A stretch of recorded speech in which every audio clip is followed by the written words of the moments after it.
The empath's quiet exit is the most brutal revenge, and Carl Jung understood exactly why it destroys the people who exploited their kindness. It's not screaming, not confrontation, not dramatic scenes. It's something far more devastating: complete withdrawal. When someone who gave everything simply disappears into silence, Jung discovered it forces others to confront a truth they've been avoiding. They were never loving you. They were using you. Picture this moment. You've spent years being the emotional backbone for everyone around you, the one who listens without judgment, who soothes without complaint, who gives without keeping score. You've absorbed their anger, their pain, their dysfunction, until your own soul feels foreign to you. But something shifts, not with anger or drama, with quiet certainty.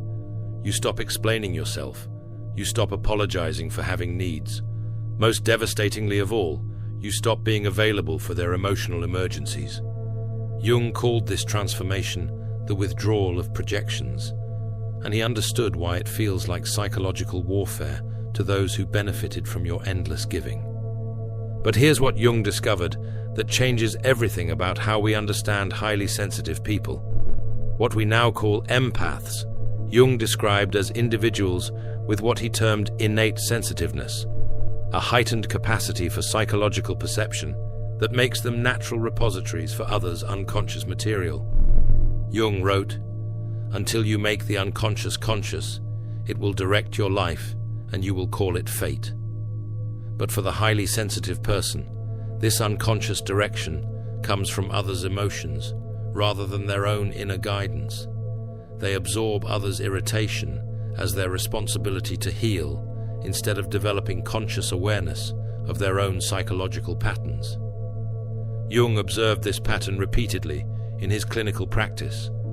Sensitive individuals become what I call psychological containers, unconsciously carrying the emotional content that others can't bear to face. They develop what Jung called a porous ego boundary, making them exceptionally good at feeling what others feel, but terrible at distinguishing between their own emotions and absorbed ones. This creates what Jung understood as the helper's dilemma. The more you help others avoid their psychological work, the more dependent they become on your emotional labor. You become not a person to them, but a function. Jung discovered that these relationships operate on what I call the unconscious contract of codependence. The sensitive person agrees to carry the emotional burden, while others agree to provide conditional acceptance in return. Neither party is conscious of this arrangement, which is what makes it so psychologically powerful. Jung wrote, "We cannot change anything until we accept it. Condemnation does not liberate, it oppresses. But in these dynamics, only one person does the transforming. The sensitive one adapts, accommodates, and absorbs, while others remain psychologically static." This is why Jung emphasized that true individuation, becoming who you authentically are, requires what he called the courage to be displeasing. For highly sensitive people, this courage feels like betrayal because their entire identity has been built around being helpful, understanding, and emotionally available. Jung identified specific psychological stages that occur when sensitive individuals begin to reclaim their psychological autonomy. What I call the 5 stages of empathic individuation, and understanding these stages explains why the quiet exit is so devastatingly effective. The first stage Jung observed is what I call the moment of psychological clarity. It's not usually dramatic. It's often triggered by a small incident that suddenly illuminates the entire dynamic.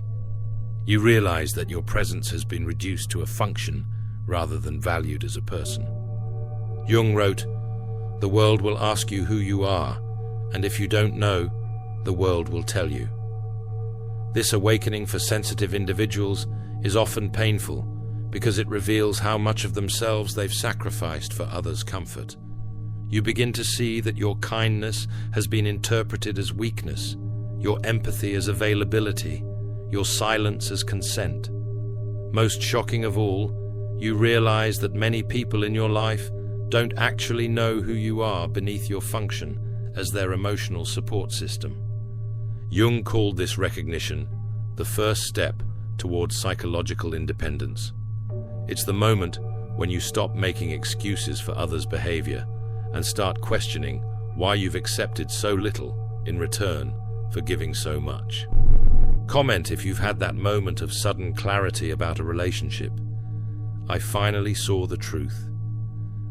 This recognition phase often involves what Jung termed shadow integration, accepting that you've participated in your own exploitation by not setting appropriate boundaries.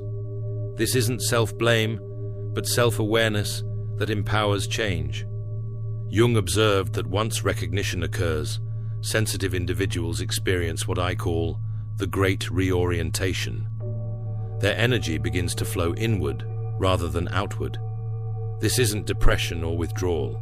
It's conscious redirection of psychological resources. You stop automatically saying yes to requests. You pause before absorbing others' emotional states. Most importantly, you start asking yourself questions you've never asked. What do I actually want? What do I need? Who am I when I'm not taking care of everyone else? Jung wrote, "I am not what happened to me. I am what I choose to become." For highly sensitive people, this process often feels selfish because they've been conditioned to believe their worth comes from their usefulness to others. During this stage, you might experience what Jung called the discomfort of authenticity. Being real feels foreign when you've spent years being whatever others needed you to be. You start setting small boundaries, saying no to minor requests, taking time for yourself without explaining why. But here's what Jung understood about this process.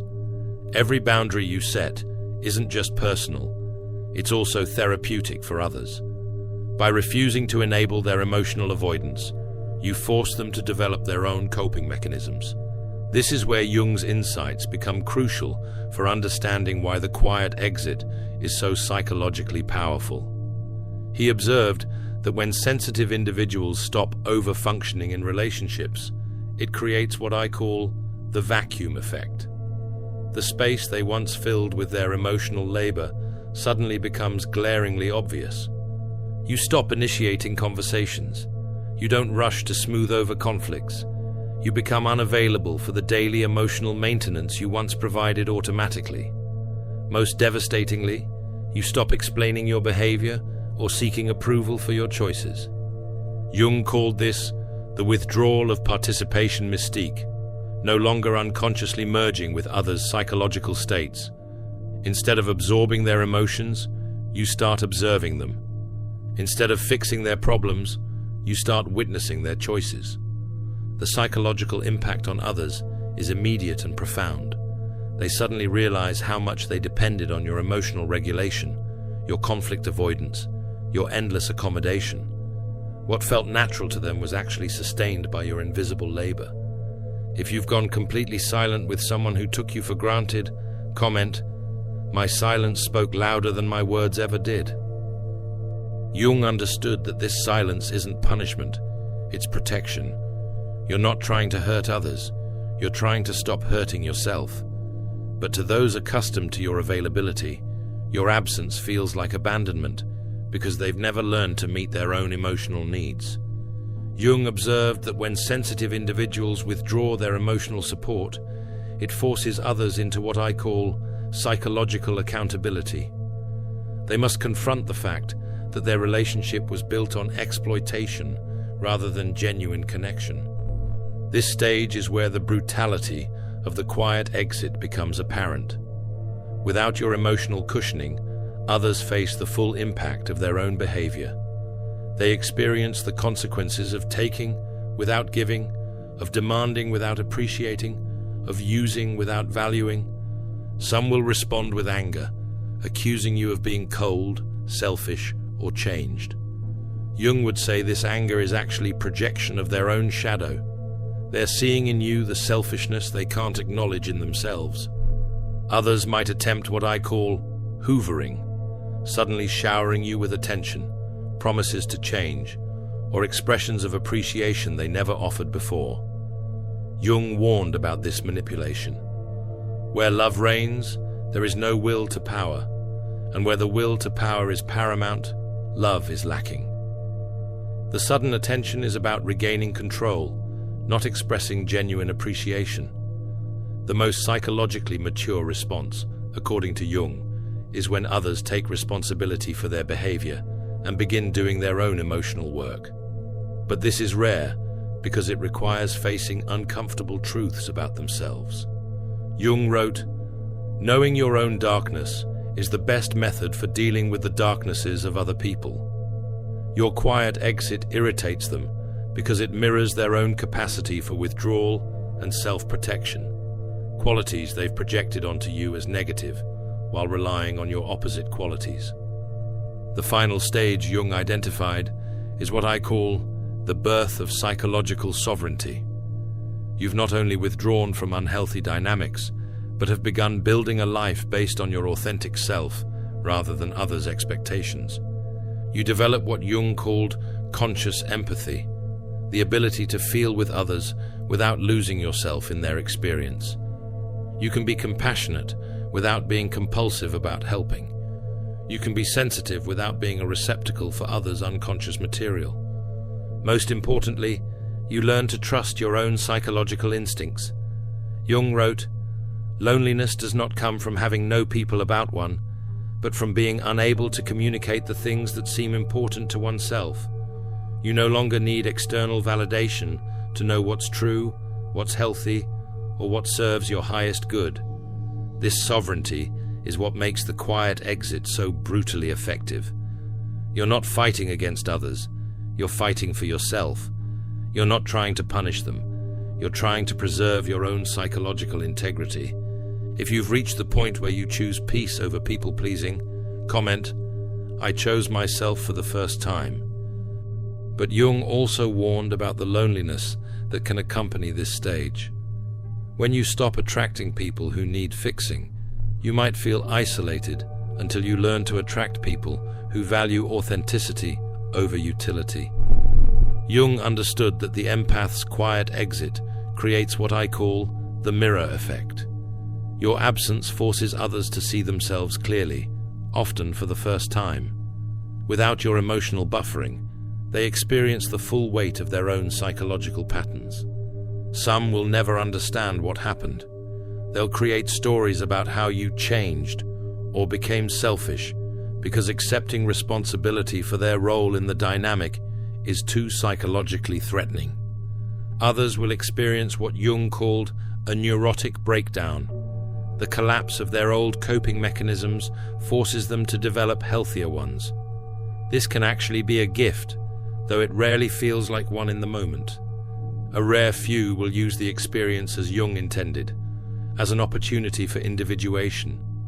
They'll recognize that their dependence on your emotional labor was preventing their own psychological growth.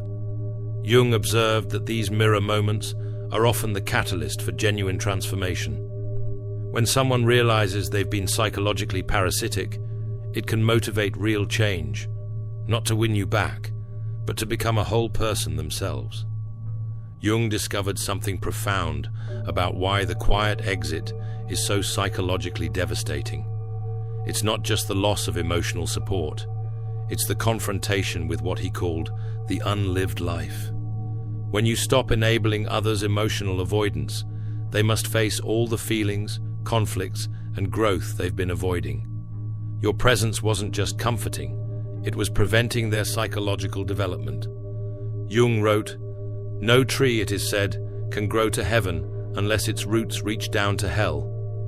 Your quiet exit forces others to finally develop their own roots instead of depending on yours. This is why the revenge feels so brutal. It's not what you're doing to them, it's what you're no longer preventing them from experiencing. You've removed the anesthesia, and now they feel everything they've been avoiding. Jung's vision of psychological health included what I call the sovereign sensitive, someone who maintains their capacity for deep feeling without losing themselves in others' experiences. You learn to love without losing yourself, to help without depleting yourself, to care without carrying others' responsibilities. You become what Jung called a conscious individual, someone who chooses their responses rather than reacting from unconscious patterns. The quiet exit isn't about becoming hard or closed off. It's about becoming conscious. Jung believed that consciousness was humanity's greatest achievement, the ability to choose your responses based on your authentic self rather than unconscious programming. Your sensitivity becomes a superpower rather than a vulnerability when it's protected by healthy boundaries and guided by conscious choice. Jung believed that highly sensitive individuals serve an evolutionary function in human consciousness, what I call the empathic awakening, when sensitive people stop enabling unconscious behavior and start modeling conscious living. Every time you choose authenticity over approval, you give others permission to do the same. Every time you set a boundary, you show others that self-respect is possible. Every time you refuse to carry someone else's emotional burden, you force them to develop their own emotional muscles. Jung wrote, "The individual has always had to struggle not to be overwhelmed by the tribe. Your quiet exit is this struggle, the assertion of individual consciousness over collective unconsciousness. So here's what Jung would want you to understand. Your sensitivity is not your weakness. It's your strength when properly directed. The quiet exit isn't about punishing others. It's about protecting yourself long enough to become who you truly are. The people who deserve to be in your life will respect your boundaries, appreciate your depth, and meet you with reciprocal authenticity. Those who don't will reveal themselves through their response to your newfound sovereignty." Jung's individuation process isn't comfortable, but it's necessary. You cannot become whole while fragments of yourself are scattered among people who don't value what they've been given.